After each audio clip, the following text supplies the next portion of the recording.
আসসালামু আলাইকুম। প্রিয় দর্শক, অন্য মঞ্চের আলাপচারিতায় আপনাদের সকলকে আমন্ত্রণ জানাচ্ছি। বিসমিল্লাহির রহমানির রহিম। আসসালামু আলাইকুম, আদাব।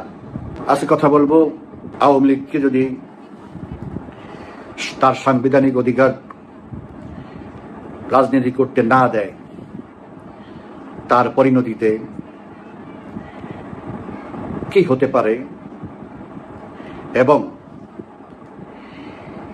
ইউনূস যদি, এই ডেভিল যদি আজকে যায় আর যদি না ফিরে, তাহলে কি হতে পারে। তার আগে একটি বিরক্তিকর বিষয় নিয়ে আবার একটু কথা বলতে হয়। সেটা হচ্ছে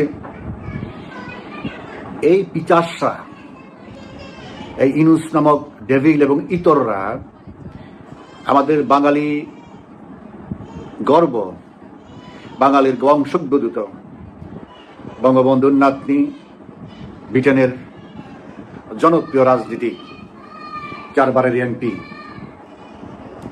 টিউলিপ সিদ্দিক যেভাবে অল্প সময়ের মধ্যে বিশ্বের গণতান্ত্রিক চর্চার অন্যতম সেরা স্থান বা তীর্থস্থান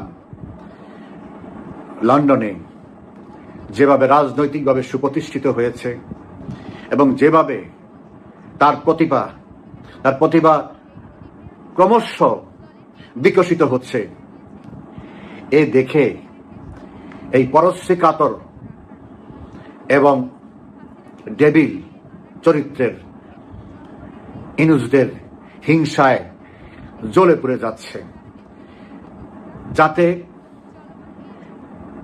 টিউলিপকে বিতর্কিত করা যায়, টিউলিপকে সামনে আরো ভালো অবস্থায় যেতে বাধাগ্রস্ত করা যায়, তারই উদ্দেশ্যে একের পর এক যেই প্রোপাগান্ডা শুরু করেছে, তাতে আমাদের দেশের আরেক ডেভিল পত্রিকা প্রথম আলো এবং ডেইলি স্টার, তারা যেভাবে মদত যোগাচ্ছে, তাতে তাদের প্রতি ঘৃণা আর আফসোস ছাড়া আর কিছুই না। যারা একটা দেশের প্রধান বিচারপতির সই জাল করে ভুয়া আপিল বিভাগের সিদ্ধান্ত বলে রেফারেন্স এনে রাষ্ট্রীয় ক্ষমতায় দখল করতে পারে জালিয়াতি করে, তাদের পক্ষে টিউলিপের বা আমার বা আপনার যে কারো বিরুদ্ধে নকল, ভুয়া, জালিয়াতি, 2 নম্বরি কাগজপত্র বের করা, পাসপোর্ট বের করা, এনআইডি বের করা, ভোটার লিস্ট তৈরি করা, এগুলি তো কোনো বিষয়ই না। তারা তাই করছে মানুষকে ধোঁকা দেওয়ার জন্য। বাংলাদেশের মানুষ তো এই বিষয় নিয়ে আলোচনাই করে না, কারো কোনো আগ্রহই নাই এই বিষয়ে। লন্ডনের কিছু ডিপ স্টেটের পত্রিকা আছে, যারা ইউনূসকে বসিয়েছে, যে ডিপ স্টেট, তাদেরই অ্যানলিস্টেড বেশ কয়েকটি পত্রিকা, সবচেয়ে গুরুত্বপূর্ণ পত্রিকা এবং মিডিয়া, তাদেরকে ব্যবহার করে তারা আজকে টিউলিপের পিছনে লেগেছে। তবে আমি বিশ্বাস করি ব্রিটেনের মানুষও এখন আর এসব বিশ্বাস করে না। ব্রিটেনের মানুষও বুঝে গেছে এগুলির মিডিয়ার নাটক, মিডিয়ার সাজানো খেলা, মিডিয়ার পয়সার খেলা, মিডিয়ার রাজনীতির খেলা। তারপরেও আমাদেরকে সময় নষ্ট করে এসব আজে বাজে বিষয়ে কথা বলতে হচ্ছে। আপনারা জানেন যে কয়েকদিন পর্যন্ত আমি আন্দোলন নিয়ে কথা বলছি, এবং আজকের ফেসবুকে আমি একটা স্ট্যাটাসও দিয়েছি, যাতে অনেকে মন্তব্য করেছে আমাকে দ্রুত গ্রেপ্তার করার জন্যে, আইনের আওতায় আনার জন্যে, আমি নাকি দেশদ্রোহী। তো আমাকে তো গ্রেপ্তার করার জন্য 5ই আগস্টের পর থেকে বহু চেষ্টা করা হয়েছে। আমার বাড়ি ঘেরাও করা, আমার বাড়ির নিচে পুলিশের সাব স্টেশন বসানো হয়েছে গোয়েন্দা সংস্থার। বহুবার আমার বাসায় আইন শৃঙ্খলা বাহিনীর সদস্যরা গিয়েছে, আমার স্ত্রীর সাথে কথা বলেছে, বাট খারাপ ব্যবহার করেনি, ভালোভাবে বলছে, এবং তারা যথেষ্ট সহমর্মিতার পরিচয় আমার, এবং তারা বলেছে, এমনও বলেছে, আমি যে কারণে আমি আইন শৃঙ্খলা বাহিনীর কথা বললাম, যে বলছি যে তারা এই সরকারকে চায় না, তারা এই সরকারের কোনো সহযোগিতা করবে না। কারণ যখনই যে কোনো আইন শৃঙ্খলা বাহিনী আমার বাসায় গিয়েছে, তারা অত্যন্ত শ্রদ্ধার সাথে আমার স্ত্রীর সাথে কথা বলেছে, স্যারকে আমরা বিরক্ত করতে চাই না, একটু সাবধানে থাকতে বলবেন, এর বেশি আর কিছু বলার প্রয়োজন নেই, আমাদেরকে আসতে হয়, আমাদের উপরে চাপ থাকে। যাই হোক, তো এইসব বলে কয়ে তো আর আমাকে মৃত্যু করা, হত্যা করা ছাড়া, গ্রেপ্তার করা ছাড়া আমাকে তো আর বন্ধ করতে পারবে না। কারণ আমি 5ই আগস্ট যে নজিরবিহীন ঘটনা বাংলাদেশে ঘটেছে, আমি স্তব্ধ হয়ে গেছি, আমি দিশেহারা হয়ে গেছি। এই ধরনের ঘটনা বাট একটা প্রস্তুতি ছিল যে একটা কিছু ঘটতেছে, আমরা তো দেখতেছি কি হচ্ছে, বাট এইভাবে হবে এটা ধারণা ছিল না। তারপরে আমি সপ্তাহখানিকের মতো নিজেকে সামাল দিয়েছি। তারপর আবার 14ই আগস্ট থেকে ফেসবুকে আমি কথা বলা শুরু করেছি। এখনো যা বলছি তখন থেকে আমি তাই বলা শুরু করেছি। একদিনের জন্য আমি আমার কথা বলা বন্ধ করি নাই, এবং গত 25শে ফেব্রুয়ারি থেকে এখন পর্যন্ত আপনাদের সহযোগিতায়, আপনাদের সহমর্মিতায়, ভালোবাসায় এখন পর্যন্ত যে ভিডিও করছি, একদিনের জন্য আমি বন্ধ করিনি, এবং আমার নিঃশ্বাস থাকা পর্যন্ত, যতক্ষণ পর্যন্ত আমি মুক্ত থাকব, আমি আমার মুখ বন্ধ করব না, তাতে যা হওয়ার হবে। তো যে কথাটা বলছিলাম সেটা হচ্ছে, আওয়ামী লীগকে বাধাগ্রস্ত করার জন্য ব্যর্থ চেষ্টা যে করছে, তা কোনো না কোনো ভাবেই তারা ফল পাচ্ছে না। কেন আমি বললাম এই কথা, আমি আগেও বলেছি, কিন্তু আজকে খুব সুনির্দিষ্টভাবে আমি ফেসবুকে বলেছি, যার জন্য এটা নিয়ে আমি আলোচনা করতে চাই। আমি বলেছি যে আমাদেরকে স্বাভাবিক রাজনীতি করতে দেওয়া হচ্ছে না, বা যদি এটা কন্টিনিউ করে, আমরা তো ইউনূসকে আজীবন ক্ষমতায় থাকতে দেব না, আজীবন বা দীর্ঘমেয়াদী আমরা তাকে ক্ষমতায় থাকতে দেব না, আমরা তাকে নির্বাচনও করতে দেব না। আমরা বাংলাদেশকে রক্ষা করার জন্য, বাংলাদেশ আজকে যে নিম্নগামী হয়েছে, আর কোথায় যাবে, দেউলিয়ার পর্যায়ে চলে গেছে, একটা অকার্যকর রাষ্ট্র হিসাবে আজকে বাংলাদেশ বিশ্ব দরবারে পরিচিতি পাচ্ছে, এবং সেটাই সঠিক। যে রাষ্ট্রে কোনো আইন শৃঙ্খলা নাই, যে রাষ্ট্রে কোনো আইন নাই, যে রাষ্ট্রে গণতন্ত্র নাই, মানুষের কথা বলার অধিকার নাই, মানুষের চলাফেরার অধিকার নাই, মানুষের ধর্মকর্ম পালন করার অধিকার নাই, মানুষ আজ মবের ভয়ে অতিষ্ঠ, সেটা তো কোনো কার্যকর রাষ্ট্র হতে পারে না। এটা তো আওয়ামী লীগ সহ্য করতে পারে না, এটা তো শেখ হাসিনা সহ্য করতে পারে না। তাহলে আমাদের কি করণীয়? আমরা চাইব খুব দ্রুত এই অবৈধ সরকারকে উৎখাত করতে। শান্তিপূর্ণভাবে খুব অল্প সময়ের মধ্যে যদি আমরা না পারি, তাহলে আমাদেরকে বিকল্প ব্যবস্থা করতে হবে।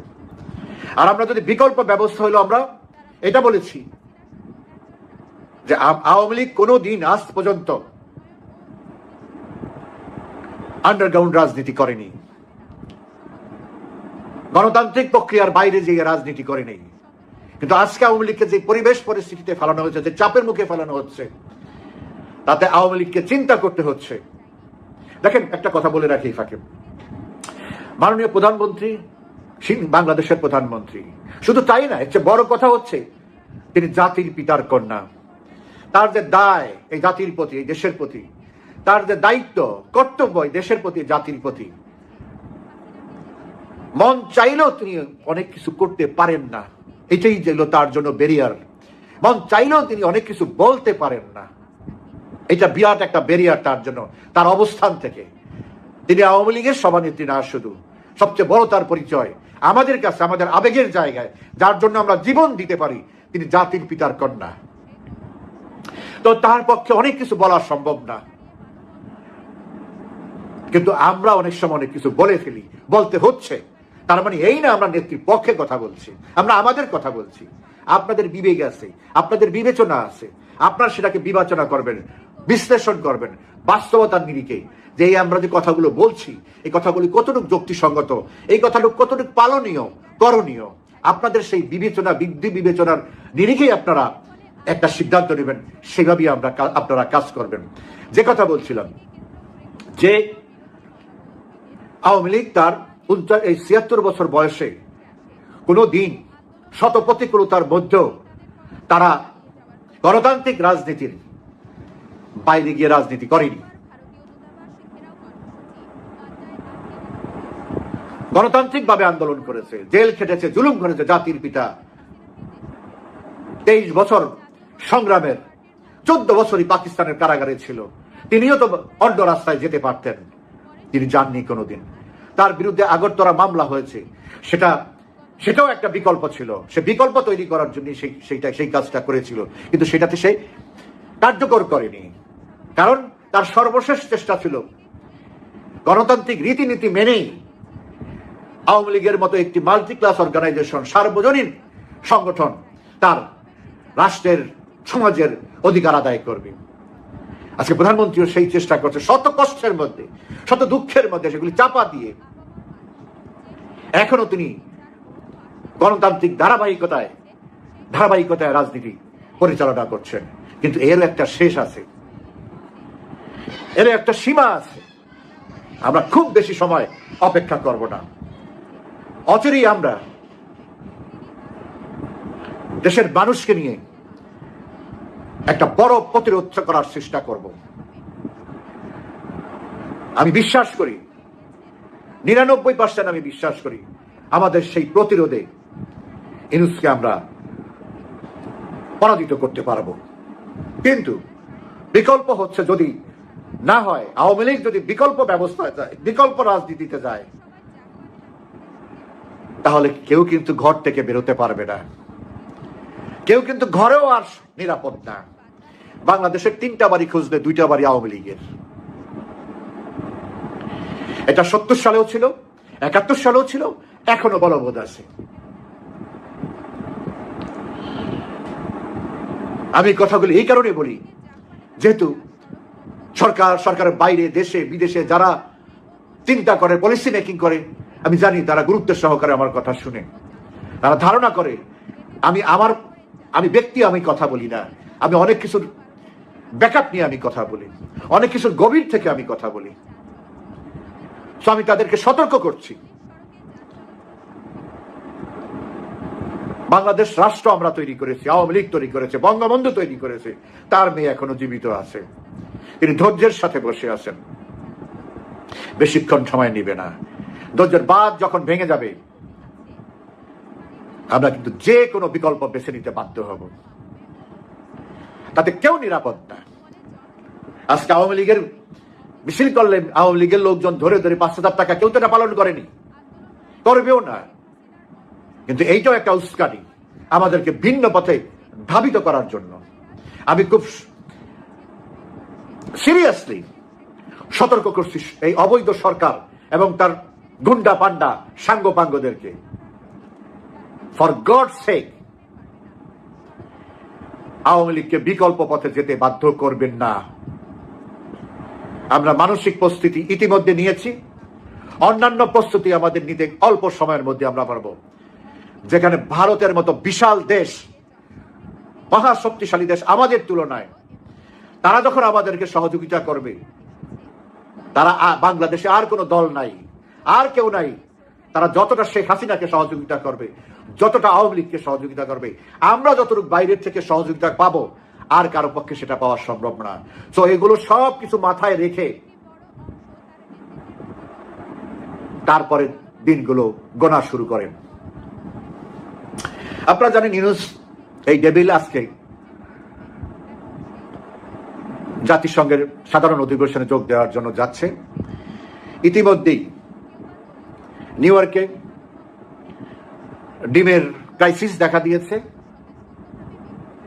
ডিমের দাম বেড়ে গেছে।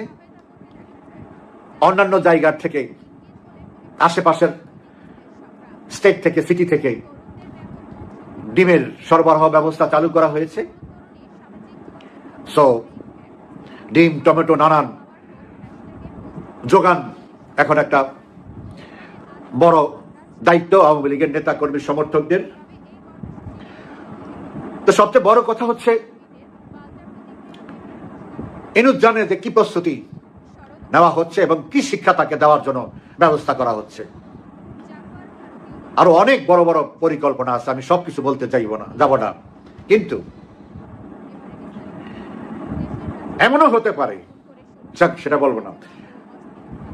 আপনারা জানেন, সরি, এরই মধ্যে ইনুসের গুরুত্বপূর্ণ রাষ্ট্রের, আমাদের না, ইনুসের কিছু গুরুত্বপূর্ণ দুষ্ট লোক, অপরাধী, যারা অলরেডি অপরাধী, বাংলাদেশের স্বাধীনতা বিরোধী কাজ করার জন্য তারা স্বাধীনতা বিরোধী হিসেবে চিহ্নিত হয়েছে, তাদের বড় অপরাধী হচ্ছে আলী রিয়াজ।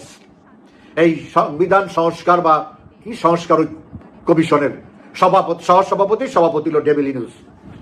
সে গতকাল রাতে বাংলাদেশ ছেড়ে চলে গেছে। আরো কয়েকজন ইনুসের ঘনিষ্ঠ সহযোগী, যাদেরকে বাইরের থেকে আনা হয়েছে, তারাও গতকালকে গেছে, আজকেও যাচ্ছে। এই কারণে যাচ্ছে, আগামী 7-10 দিনের মধ্যে বাংলাদেশে একটি অভাবনীয় পরিস্থিতির সৃষ্টি হতে পারে, যেটা ওপেন সিক্রেট।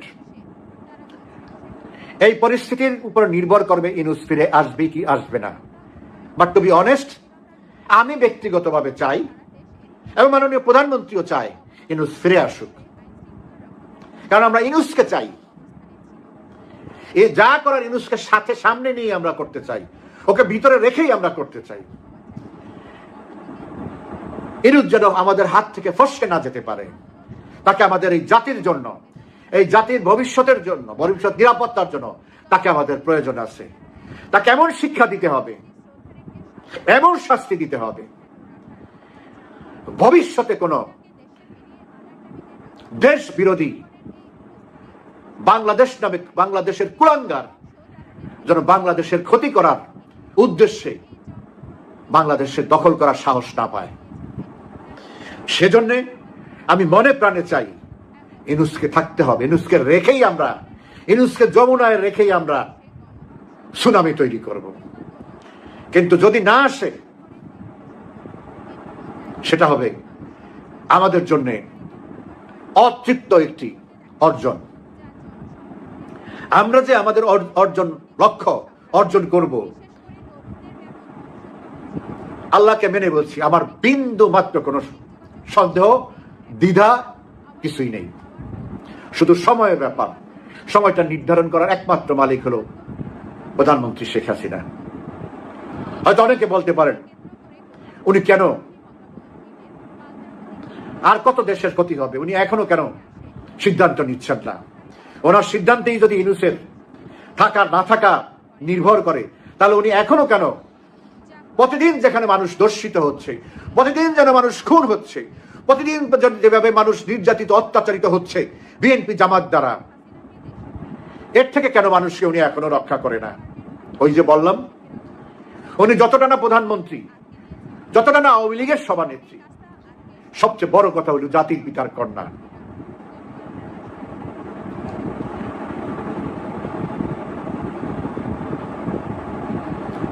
অনেক ক্ষমতার চেয়ারে নাই ঠিক, কিন্তু এই দেশের বর্তমান এবং ভবিষ্যৎ, দেশ এবং দেশের মানুষের এখনো উনি মনে করেন জান মালের কাস্টোডিয়ান তিনি, উপরে আল্লাহ, নিচে তিনি। যার জন্যই অত্যন্ত সতর্কতার সাথে খুব মিনিমাম কোলাটেরাল ড্যামেজের মাধ্যমে, শূন্য হলে ভালো, তারপরে যত মিনিমাম কোলাটেরাল ড্যামেজ করা যায় এই উৎখাত করার জন্য, সেজন্যই উনি এত কষ্টের মধ্যেও ধৈর্য ধরে আছেন। এখনো উনি তার সর্বশেষ নির্দেশটা উনি দিচ্ছেন না। তবে আমি এইটুকু বলতে পারি, উনিও হাঁপিয়ে উঠেছেন, আর পারছেন না। যে কোনো সময়, যে কোনো মুহূর্তে সেই চূড়ান্ত নির্দেশ আসতে পারে। এখন সেটা ইনুসবিহীন সিদ্ধান্ত হবে, নাকি ইউনূসকে সহ সিদ্ধান্ত হবে? আমি আমার মতামত আগেই বলেছি, আমি চাই ইউনূসকে রেখেই আমরা আমাদের রত অধিকার ফিরিয়ে আনব। এবং নিশ্চিত থাকেন, ইউনূস না ফিরলে, আমি আগেই বলেছি, সমস্ত ব্যবস্থা, সমস্ত প্রস্তুতি রাষ্ট্রীয়ভাবে, সরকারিভাবে, দেশীয়, আন্তর্জাতিক, সাংগঠনিক ব্যবস্থা নেওয়া আছে। কিভাবে কি হবে এক মুহূর্তের জন্য বাংলাদেশ সরকারবিহীন থাকবে না। বাংলাদেশ অকার্যকর, কোনো শূন্যতা থাকবে না, এটা নিশ্চিত করা হয়েছে। সো আপনারা শুধু দেখেন, উদ্বিগ্নতা না, উৎসাহের সাথে আপনারা দেখেন, আর সময় মতো নেত্রীর নির্দেশে, নেত্রীর আহ্বানে রাস্তায় নেমে আসেন। আপনার গৌরবজনক অংশীদার আপনি নিশ্চিত করবেন আগামী অল্প সময়ের মধ্যে। ভালো থাকবেন আপনারা।